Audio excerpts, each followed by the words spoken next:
មករស់ឡើងល្បឿមពេញចានហ្មងបងប្អូនហើយបើថាបានញ៉ាំតែមួយម៉ាត់អញ្ចឹងនិយាយពីថាសាច់ស្រស់របស់វានោះគឺថាឆ្ងាញ់មែនតែនមកហ្មងបងប្អូនហើយថ្ងៃនេះគឺខ្ញុំមានមួយថង់នេះបងប្អូនហើយឡើងល្បឿមបើថាពេញថង់មកហ្មងហើយបើថាខ្ញុំនេះវិញថាបានឃើញអញ្ចឹងអូយបងប្អូនហើយដឹងថា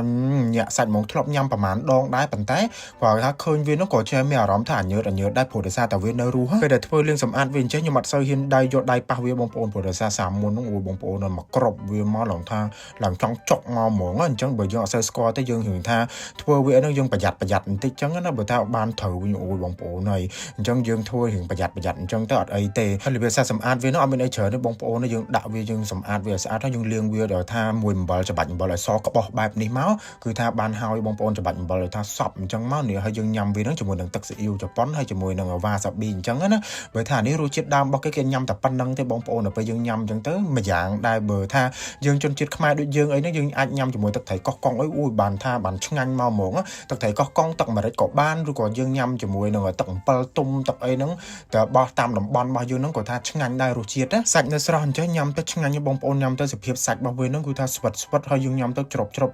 យើងបានទទួលបានថារសជាតិស្រស់ពីថាមឹកនឹងភ្លាមមកអូយនិយាយថាពីឆ្ងាញ់មកហ្មងបើថាយើងញ៉ាំថា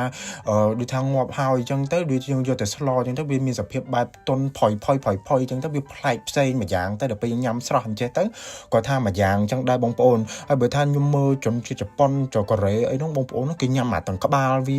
ហើយដល់ពេលទៅខ្ញុំមិនដឹងថាគេហូបរបៀបមិនកើតទេនៅទាំងក្បាលវាអីហ្នឹងមើលទៅវាអញើតមែនតើមកហ្មងខ្ញុំវិញអត់ហ៊ានទេបងប្អូនហើយបានតែធ្វើប៉ុណ្្នឹងមកវាថាអស់គុណប្រោយទៅណាបើថាបានញ៉ាំទាំងអស់ដូចគេហ្នឹងទៅមិនរួចទេបងប្អូនហើយ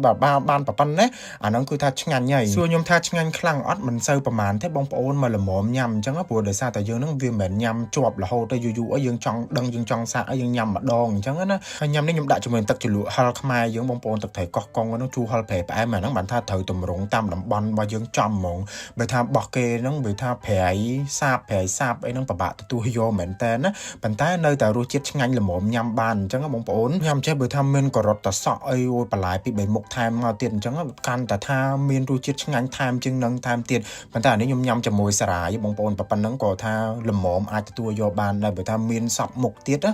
ថាកាន់តែថាឆ្ងាញ់ជាងនឹងទៀតញ៉ាំជក់មាត់មកហ្មងអានេះបើថាយើងមានគ្នាញ៉ាំច្រើនជាងនឹង3 4នាក់ទៀតកាន់តែថាអែមកហើយ